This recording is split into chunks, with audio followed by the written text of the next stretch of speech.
What's up everybody, Tony here with High Tech Check, and if you need a triple monitor setup for your laptop that has some pretty good size external monitors for gaming or working on the go, you're definitely going to want to check out this video. This is the Fopo S17 triple monitor setup. So before we get into the setup and how everything works, I kind of just want to show you everything that you get when you do order this off Amazon. You get this really nice soft case. It's got like a nylon outer covering with a really nice soft inner lining, so you can simply just put the monitors in here and then slip it into your book bag along with your computer. Then here is the box. It's very sturdy, very nice presentation. If we look on the top of the box here, it shows you how everything works and what everything is on the monitors itself. Right off the bat here it says for step 1 that your laptop must be within the length of 12.8 to 17.7 inches, height must be 9.25 inches, and a thickness of 0.31 inches. This dual monitor setup does not contain the battery, so you must plug it in to a power source to use it. And step 3, it looks like you're going to need to use at least a 5 volt 2 amp adapter or greater, or you're going to have issues with the monitors such as it going to sleep or not turning on. Here it looks like we also have a quick setup guide, and here are the monitors themselves. They are made of plastic and they do have some weight to them, but they're not super light. And it also looks like it comes with 2 screen protectors as well, which is nice. And then here we have all of our cabling. We have a USB Type-C to USB Type-C cable. One has a little right angle on it, which is nice. Here we have another USB Type-C to USB Type-C with an angle. We have a little wiping cloth. Here we have USB Type-A to USB Type-C, which is for power only. Cable management. Here we have a mini HDMI to regular HDMI cable. We have another mini HDMI to regular HDMI. And here is also another USB-A to USB Type-C for power only. Here we have a power adapter, which is USB Type-A, and that is a max of 5 volts, 2 amps. And then here we have our user guide. Okay, so now I'm going to show you how to set the monitors up with your laptop. Again, we are using a MacBook Pro. Here is the monitor itself. All you need to do is simply pull this apart, just like that. And then we're going to extend out the monitors, just like this. So this is what the monitors are going to look like, just like that. Now, as you can see right here, we have these little clips that kind of move out. We're going to clip onto the top portion of the monitor, and then we have these little pieces right here that are going to make sure you go over the screen on the outside. We're going to go ahead and set it over our monitor, and then once you do that, we'll go ahead and push these together, making sure that the little bottom clips here go on the outer side of the screen, and then just push that in place. And then we'll make sure that these top little pieces here, right here, go over the top of the screen as well. So now once that's done, make sure that your screen stays upright because it's pretty heavy right now. Then there's this little piece in the back here that you just need to pull out, just like that. And then push the button in and then pull this little piece out as far as you want your screen to lean back.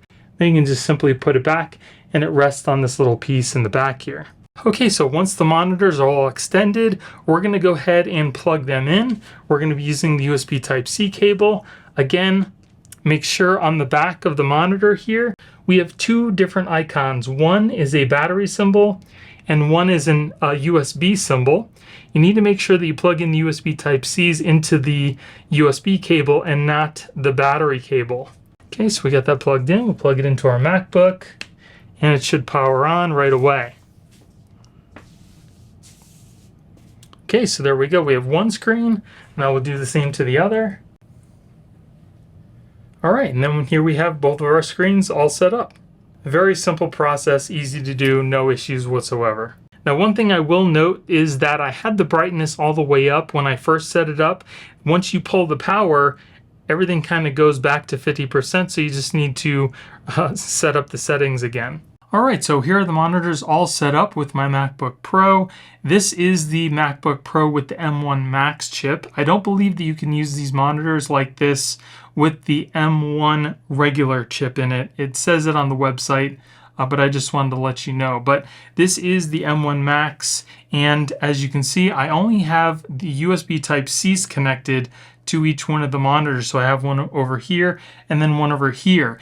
And I also don't need to use an external power source because the MacBook Pro can power these monitors up with any other power, which is definitely a plus. Now, if your MacBook or your monitor does not have enough power to push both these monitors, then you can just go ahead and use the supplied USB Type-A to USB Type-C cables and plug them into a power source that's at least 5 volts, 2 amps. And if you can't use the USB Type-Cs, you can always use the mini HDMI to regular HDMI cable and plug that into your laptop if it has that connection. Now, these are full 1920 by 1080p LCD IPS panels. They can do 16 by 9 or 4 by 3 aspect ratios. The brightness is 220 to 300 CDM. They have a 1000:1 contrast ratio. They also have an anti-glare screen, so they have like a matte look to them. The color gamut is about 70%.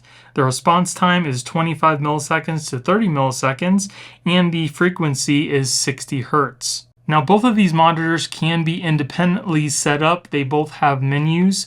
If we press the little power button on the side, it brings up our menu. We have our brightness, contrast, black level, sharpness. I also do have these up as high as they will go, and it's pretty bright in my studio right now, and they do look pretty good. Here we have our eco mode. We have DCR, which controls our dynamic range, our aspect ratio. You can change the color temperature, the colors. You can change the language, the position of the on-screen display. You can make it transparent, reset it. We also have our signal source, low blue light, and our HDR mode. And as you can see, it is doing 1920 by 1080 at 60 hertz. Now, not only can you use this with your laptop, but you can pretty much use it with anything that has HDMI. So if you want to hook up an Xbox or some sort of gaming device, you can also do that as well while you're working on the other half of the screen. So as you can see here, I have my Final Cut Pro in the middle on the main screen where I can do my editing. And then off to the left here, I have my Photoshop, which definitely looks perfectly fine for doing editing, even though it is still 1080p. And on the right here, I can also do some web browsing if I want to. And then here I just kind of want to show you what the contrast ratio look like. I'm going to turn off the studio lights and we'll see how good the contrast is. All right, so I can definitely tell you that the monitors do look really good, even though it is in complete darkness here. As you can see, the monitor on the right, I can kind of move in a little bit, and the viewing angles are pretty much 180 degrees. If you can see the screen, you're going to be able to see the monitor. I mean, it doesn't decrease the brightness of the screen or viewing at all. I think that looks pretty good. As you can see, my main screen in the middle dimmed because it does have the auto dimming, but the monitors on each side here do absolutely look really good. I'm going to go ahead and put on a darker portion of the screen. We'll see what that looks like. There we are with a darker background here, and it still looks really good. I don't see any blooming, which is really nice. So there is an absolute black screen off to our right here, and I have to say the contrast looks absolutely amazing. I mean, if you look at the screen, you can't see any blooming, any LED bleed from anywhere on the screen. It looks absolutely amazing. The only thing you can see is that little white cursor blinking on the screen there. And I'll put my cursor over here. There's the cursor. As you can see, the white. I'm blown away. This is the first LCD screen that I've seen that looks this good in the dark. Very nicely done. I'm impressed. So we'll go ahead and put that back. There you go. As you can see, it kind of scaled back to full brightness, which looks great. So if you need to use this in the dark, you're going to have an absolutely amazing experience with this. Very nicely done. So here's what I was talking about when I told you that you can also play games while you have some other work going on. Here I have my Nintendo Switch. Now to use the Nintendo Switch, you do need an external power source to power up the monitor. Here I'm using my external battery, which you can do because if it does over 5 volts, 2 amps, you're good to go. So I'm using the power bank that I have to make this totally portable, and then I'll go ahead and plug this into my Nintendo Switch, and we should see the screen on the Switch appear on the monitor. And there you go. So now you can play some Nintendo Switch while you're doing some work. Now the only thing is, these monitors don't have any built-in speakers, so you're gonna have to have some Bluetooth headphones or some wired headphones to plug in your device to hear anything. But the screen does look beautiful even at 1080p. And to show you it's at 1080p, I'll go ahead and go into the menu here, go all the way down, and as you can see, it is displaying 1080p at 60 Hertz. And that is with the brightness up to 100%. You can easily see what's on the screen without any issues. Also keep in mind, we are in my studio with some very bright lights on, and you can easily see the screen. And you can also use this as a full gaming work setup too, especially if you have kids. You can let them use the external monitors while you get some work done on the middle. So again, here we have our Nintendo Switch on the left, and then you can easily switch over to your Xbox One for your other kid, very simply. And now they're gaming while you get some work done in the middle. Another really nice feature is the fact that when you have something powering one of these monitors and you have it hooked up to your Nintendo Switch, it recharges it while it's playing. So this setup is definitely great, especially if you need to use the external monitors to get some work done, or if you want to get some work done while your kids are playing, or maybe you're playing, you can do that as well. Pretty much any situation you're going to need to use these monitors in, they've got you covered.